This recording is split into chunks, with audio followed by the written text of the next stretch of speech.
that we see this, but Israel is called God's son. God is rarely called father in the Old Testament in the same way that Israel is rarely called son in the Old Testament. We do see it in a couple of places. For example, Isaiah 63:16 says, "You are our father." They're speaking, the Israelites are speaking of God as father. But because of this, like, who created type of idea, right? Now, there's a sense in which, my wife and I created our kids, in a sense, patterning after God's creative work. And so there's a sense that because God created humankind, he is sort of their father. And so when you get to the New Testament times, it's actually common for the Israelites to call themselves God's children and to call or to pray to God as Father, even though we don't really see it commanded to be done so anywhere in the Old Testament. But we do see this idea of a father and son relationship reflected in Jewish thought in the New Testament. Look at Luke 3:38. This is in your slides. Here, Luke is creating a genealogy of Jesus, and he traces the genealogy of Jesus all the way back to Adam and then to God. So look at the last couple parts of the genealogy. Son of Enos, son of Seth, son of Adam, son of God.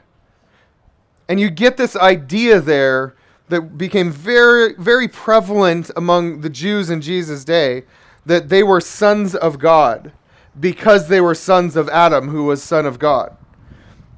So the nation of Israel then is called a son. That even though Adam sins and they're estranged from God, they're out of the family. Hosea 11:1, when Israel was a child, I loved him, and out of Egypt I called my son. This is a reference to the Exodus account, where Moses led the people of Israel out of Egypt into the wilderness and ultimately into the promised land, into God's land. Israel here is called the beloved son.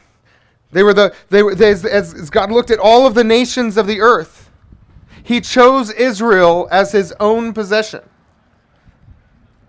He called them out of the nations of the world to be separate, to be different. That even though all people had been estranged from God, that all nations were estranged, they were alienated from him, they were kicked out of the house, so to speak. God went to Israel and he said, to come back, to come home, to come back into the house of God.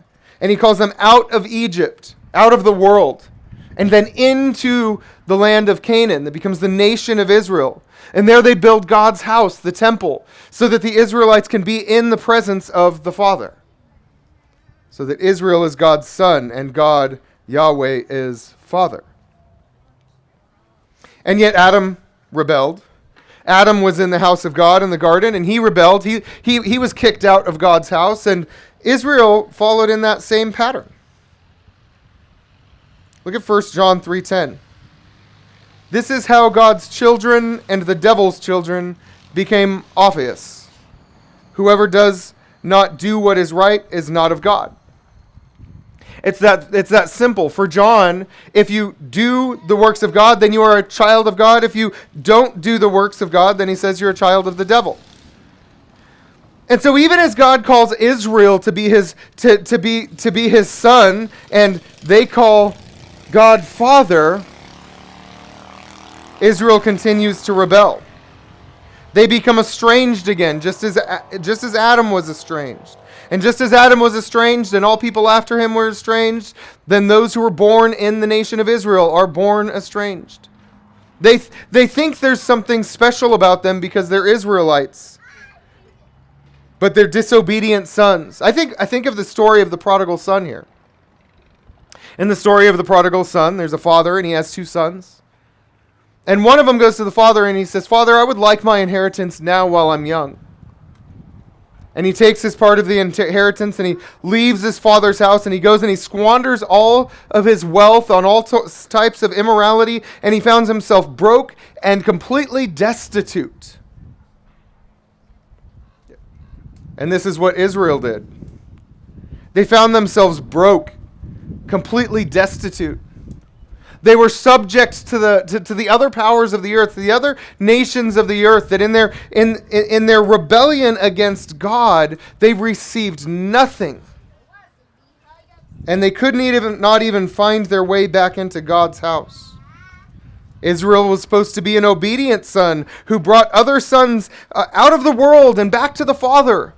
They were supposed to be a blessed nation that worshipped at the feet of God in the temple. And yet they went out into the world. They made the devil their father. And they led no one to the true Father that is God.